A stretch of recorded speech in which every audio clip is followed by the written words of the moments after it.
de Lori Journals, une petite chaîne de bullet journaling. Aujourd'hui, ce qu'on va faire, c'est deux types de planification hebdomadaire, aussi appelées weekly spreads. Donc, je vais en faire une un petit peu plus organique, puis l'autre un petit peu plus structurée, pour qu'on voit un petit peu les avantages et les inconvénients de chacun. Donc, comme tu le sais probablement, si tu as écouté ma vidéo de planification du mois de mai, en haut à droite ici, mon thème, c'est le thé. Donc, j'ai essayé de conserver ce thème-là pour les deux planifications hebdomadaires. Puis, j'ai aussi décidé, dans le fond, de revisiter des vieilles planifications que j'avais faites dans mon ancien bullet journal, Nigel. Si tu veux voir les planifications dont je me suis inspirée, tu peux aller voir la vidéo en haut à droite ici. Si tu trouves desquelles je me suis inspirée, laisse-moi savoir dans les commentaires. Je suis curieuse de voir à quel point tu as des yeux de lynx. Donc, j'ai commencé par la planification un petit peu plus organique. Là, je suis en train de faire en trait pâle les blocs de construction de ma planif. J'aime bien ça faire des petits trucs pâles comme ça avant parce que ça me permet vraiment de mieux visualiser de quoi ça va avoir l'air puis faire des changements si c'est nécessaire.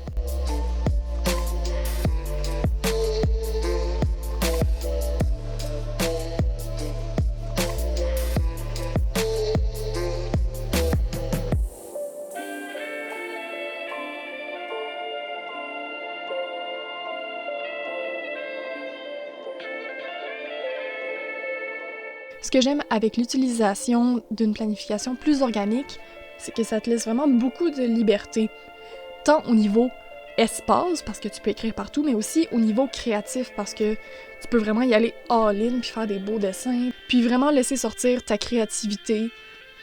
Donc c'est vraiment quelque chose que j'aime, ça me permet vraiment de laisser... de faire travailler mon muscle de la créativité, en fait. Puis, ce qui est le fun aussi, c'est que tu as beaucoup d'espace pour écrire tes choses. Quand tu as des semaines vraiment chargées avec plein de choses, c'est le fun de pas avoir d'espace désigné pour écrire parce que tu t'es pas limité dans l'espace, contrairement à des planifications un petit peu plus structurées. Par contre, c'est un petit peu plus dur d'organiser ton temps. Donc à ce moment-là, c'est de voir quel type de planification est la plus avantageuse pour toi. C'est aussi plus désordonné, mais je suis quand même le genre de personne qui est organisée dans le désordre, si tu vois ce que je veux dire. Donc c'est pour ça que ce genre de planification-là fonctionne bien pour moi.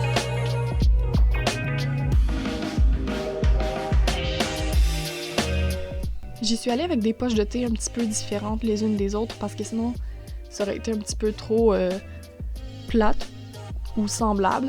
Donc je suis allée pour des poches de thé traditionnelles, des poches de thé en triangle et celles un petit peu plus de style David City.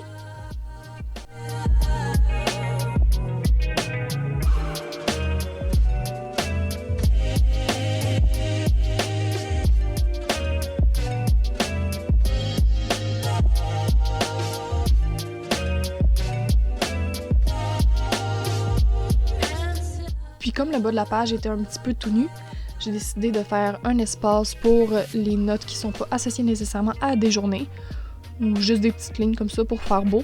On va voir.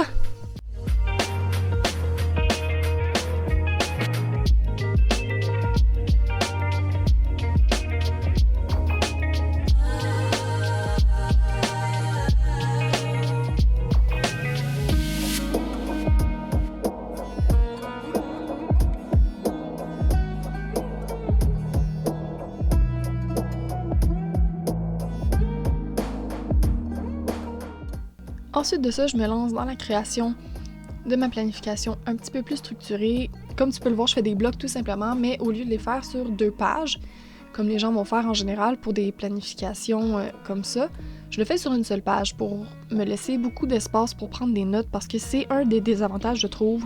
Il n'y a pas beaucoup d'espace. T'es vraiment limité par tes petits blocs, mais c'est un problème qui, dans le système du bullet journal, est bien résolu par les dailies, les planifications journalières.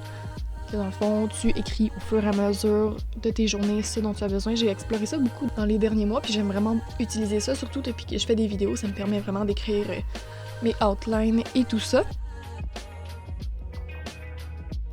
Les avantages des planifications structurées comme ça, c'est vraiment l'organisation du temps. Je l'ai pas fait ici, mais j'aurais pu très bien écrire les heures des journées.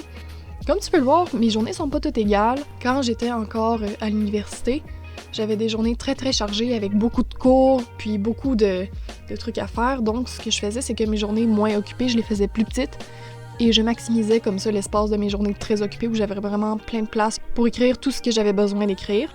Donc, il y a quand même une certaine flexibilité là, avec les planifications structurées comme ça. Puis ça permet vraiment de bien visualiser ta semaine, heure par heure, un petit peu plus dans le temps, dans le fond, contrairement aux planifications un petit peu plus organiques.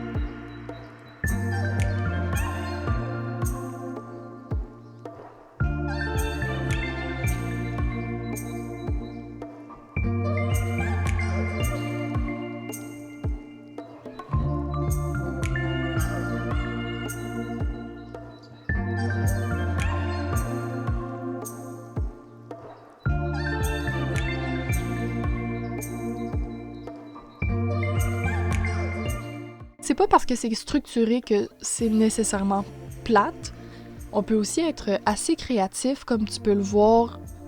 Je colle des petits post-it pour faire joli, puis j'ai aussi fait plein de dessins. Puis c'est pour ça que j'aime bien faire les planifications sur une seule page comme ça, parce que la deuxième page, oui, elle me sert à prendre plein de notes, mais je peux aussi avoir beaucoup d'espace pour dessiner puis laisser sortir ma créativité.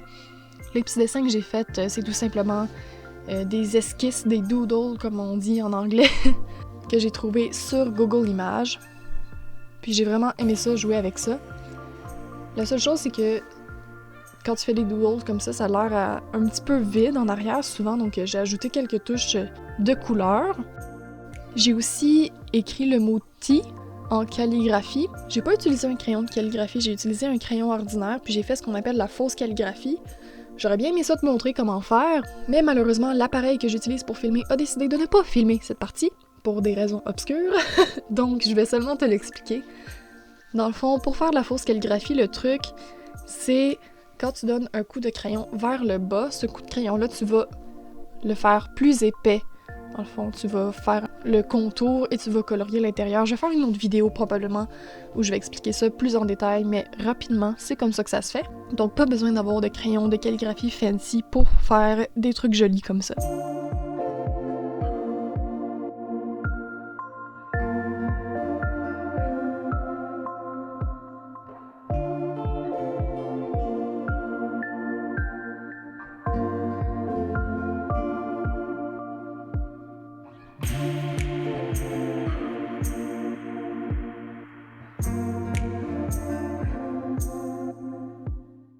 Donc, c'est ça que ça donne pour les 2 planifications hebdomadaires. C'est déjà tout pour aujourd'hui. J'espère que tu as aimé ça, cette vidéo-là. Si oui, laisse-le moi savoir avec un petit pouce vers le haut. Tu peux aussi t'abonner à ma chaîne si c'est pas déjà fait et activer les notifications pour savoir quand mes prochaines vidéos vont sortir. On se voit la semaine prochaine, même heure, même poste.